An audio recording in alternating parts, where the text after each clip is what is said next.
Hello friends, welcome to AB maths classes. हम कर रहे थे chapter 6 perimeter and area class 6। आज हम स्टार्ट करेंगे अपना टॉपिक एरिया 6.2। तो सबसे पहले देखिए पैरामीटर और एरिया में डिफरेंस क्या होता है। पैरामीटर होता है ये जो हमारा फिगर है इसके चारों तरफ की बाउंड्री। मैं अगर इसकी बाउंड्रीज का सम कर दूं तो वो होता है पैरामीटर, और जो स्पेस इसने अंदर ऑक्यूपाई किया है वो होता है एरिया। तो देखिए ये जो रीजन इसने एनक्लोज किया, ये जो स्पेस इसने एनक्लोज किया, this is area and boundary का सम पैरामीटर। तो ये था हमारा difference. The amount of region enclose by a close figure is called its area. तो देखिए एरिया ऑफ स्क्वायर क्या होता है, साइड इनटू साइड, और area of rectangle length into breadth, क्योंकि स्क्वायर की सारी साइड इक्वल होती हैं तो side into side. Example first देखिए, a floor is 5 metre long and 4 metre wide. A floor है वो 5 मीटर लॉन्ग है और 4 मीटर वाइड है, यानी लेंथ इसकी 5 मीटर है और ब्रेथ 4 मीटर है। A square carpet of side 3 metre is laid on the floor. हमने एक स्क्वायर कारपेट 3 मीटर को उसके ऊपर बिछा दिया। Find the area of floor that is not carpeted. वो एरिया निकालो जहाँ पर कारपेट नहीं आया। तो देखिए इसकी लेंथ कितनी थी, 5 मीटर, ब्रेथ 4 मीटर। अब 3 मीटर का हमने एक स्क्वायर 3 मीटर का ये कारपेट बिछा दिया। तो देखिए यहाँ भी 1 सेंटीमीटर की बचेगी, यहाँ 2 सेंटीमीटर का स्पेस बचेगा। तो ये बचेगा, तो ये जो स्पेस बचेगा जहाँ कारपेट नहीं है ये हमें इसका एरिया निकालना है। तो क्या करेंगे, रेक्टेंगल का एरिया निकालेंगे और स्क्वायर का एरिया निकालेंगे। रेक्टेंगल के एरिया में से जब हम स्क्वायर का एरिया माइनस कर देंगे, इस वाले एरिया को माइनस कर देंगे तो हमारा ये वाला एरिया आ जाएगा। तो देखिए सबसे पहले हमने निकाला है area of floor, length into breadth 20 square metre. तो लेंथ ऑफ फिर हमने एरिया ऑफ कारपेट निकाला, 3 इंटू 3 9 स्क्वायर मीटर। ये 20 स्क्वायर मीटर है पूरा, और ये कितना है 9 स्क्वायर मीटर। माइनस कर देंगे तो हमारा नॉट कारपेटेड एरिया आ जाएगा। 20 minus 9 is equal to 11 square metre. एक नेक्स्ट एग्जांपल देखिए, 4 square flower beds each of side 4 metres are in 4 corners on a piece of land. एक लैंड है, अब तो उसकी लेंथ 12 मीटर है और ब्रेथ 10 मीटर है। Find the area of remaining part of the land. हमें रिमेनिंग पार्ट ऑफ लैंड का एरिया निकालना है। तो देखिए ऐसे एक फिगर, ऐसे हमारी लैंड थी 12 मीटर 10 मीटर, और हमने 4 मीटर चारों तरफ, चारों कॉर्नर्स में क्या किया, 4 मीटर के हमारे स्क्वायर बेड बना दिए जहाँ हमने अपने फ्लावर्स लगाए हैं इस तरीके से।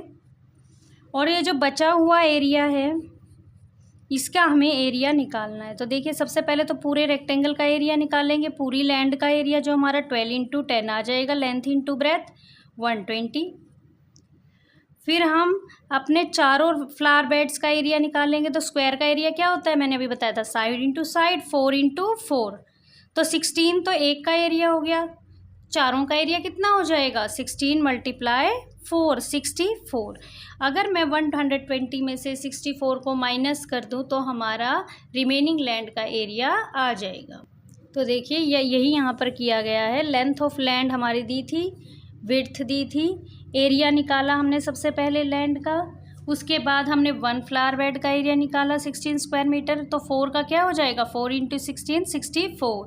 और जब हम लैंड के एरिया में से फ्लावर बेड्स का एरिया माइनस करेंगे तो हमारे पास रिमेनिंग एरिया आ जाएगा जो कि आएगा 56 स्क्वायर मीटर।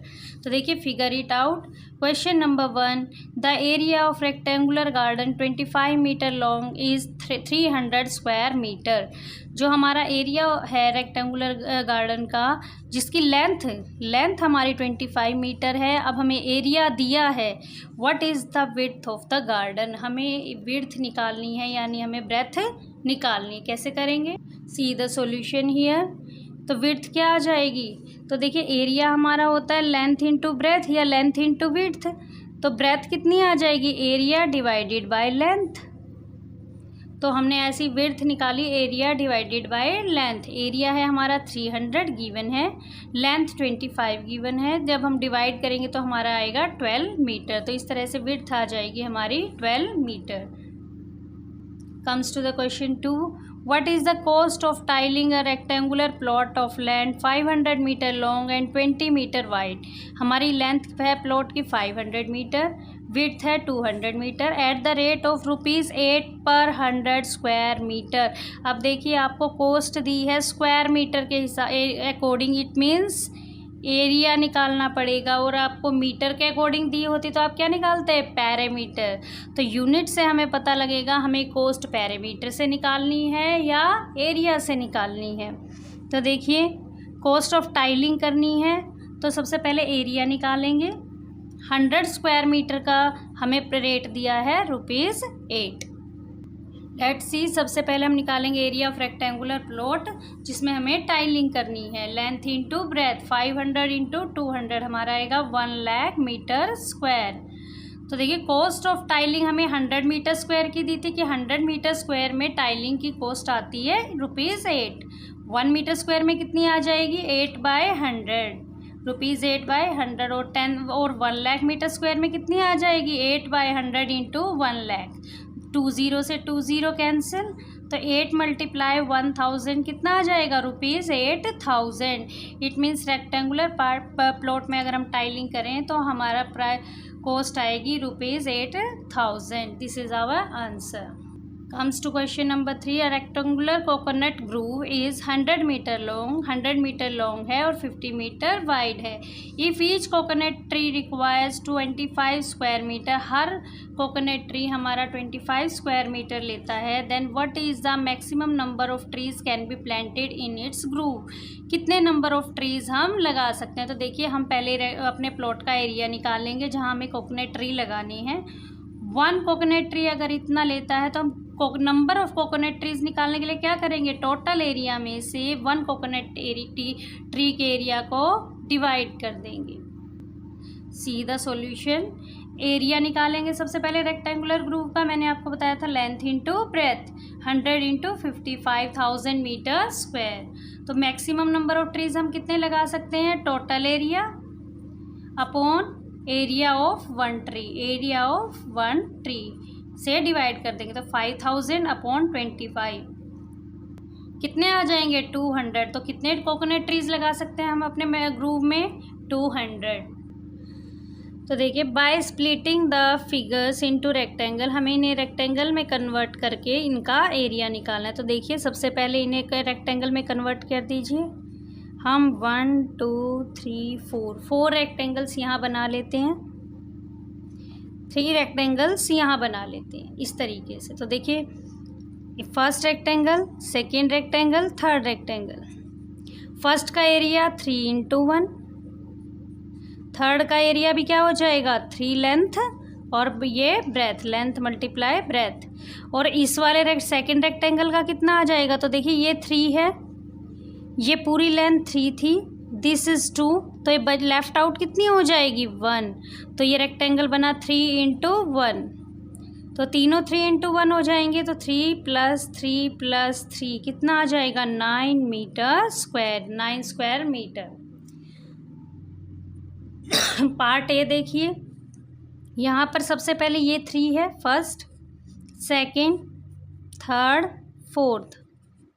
तो देखिए ये 3 है, ब्रेथ हमारी 3 है, लेंथ भी हमारी 3 है। तो इसका क्या आ जाएगा, 3 × 3 9 प्लस, नेक्स्ट देखिए दिस, ये 3 है एंड ये पूरी 4 है, तो ये लेफ्ट आउट कितनी हो जाएगी, 1। और ये कंप्लीट कितनी हो जाएगी। तो देखिए ये अगर मैं मिला दूँ इसे, यहाँ से भी हम ज्वाइन कर दें, तो ये पूरी कितनी है, ये है 4, ये 3। तो देखिए ये हमारी 3 थी, इतनी 2 थी, तो ये लेफ्ट आउट कितनी हो जाएगी, 1। This is 1, this is 1 and this is also 1। तो ये कितना हो गया पूरा, दिस इज़ 4, दिस इज़ 3, 4 + 3 7। अभी के लिए तो ये कितना हो गया 7। तो सेकंड रेक्टेंगल का कितना आ जाएगा 7 × 1 7। ये हमें इस 1 की आगे ज़रूरत पड़ेगी जब हम अपना रिमेनिंग निकालेंगे। तो देखिए थर्ड रेक्टेंगल हमारा ये वाला है। तो देखिए यहाँ अब हमें इसकी नीड पड़ने वाली है। ये कितना है हमारा 4 और ये कितना है 1। मैंने अभी आपको बताया 1 कैसे है। 4 + 1 5, this is 5 and this is 2। ये हो जाएगा हमारा 5 × 10। नेक्स्ट हमारा कितना बचा ये, तो देखिए ये हमारा पूरा कितना था 5, तो ये कितना हो गया 1। This is 3, 3 + 1 4। ये पूरा है हमारा 5 और इतनी लेंथ हमें गिवन है 3, तो ये बची हुई लेंथ कितनी हो जाएगी 2। ये 2 हो गई, ये 1, तो फोर्थ का कितना आ जाएगा 2 × 1 2। तो देखिए 16 + 10 + 2 कितना आ जाएगा 28 स्क्वायर मीटर। तो ये हमारा इस तरीके से आ जाएगा 28 स्क्वायर मीटर। अगर आप इसे नोटबुक में उतारना चाहें तो आप इस तरीके से उतार सकते हैं बिल्कुल फेयरली। यहाँ पर मैंने रेक्टेंगल भी बनाए हैं और सॉल्यूशन भी किया है। आप चाहें तो इसका स्क्रीनशॉट भी ले सकते हैं। नेक्स्ट वीडियो में हम पेज नंबर 139 के अपने 139 और 140 के सारे फिगर इट आउट करेंगे। तब तक के लिए हमारे चैनल के साथ बने रहिए और अगर हमारे चैनल को आपने लाइक एंड सब्सक्राइब नहीं किया है तो ज़रूर कीजिए।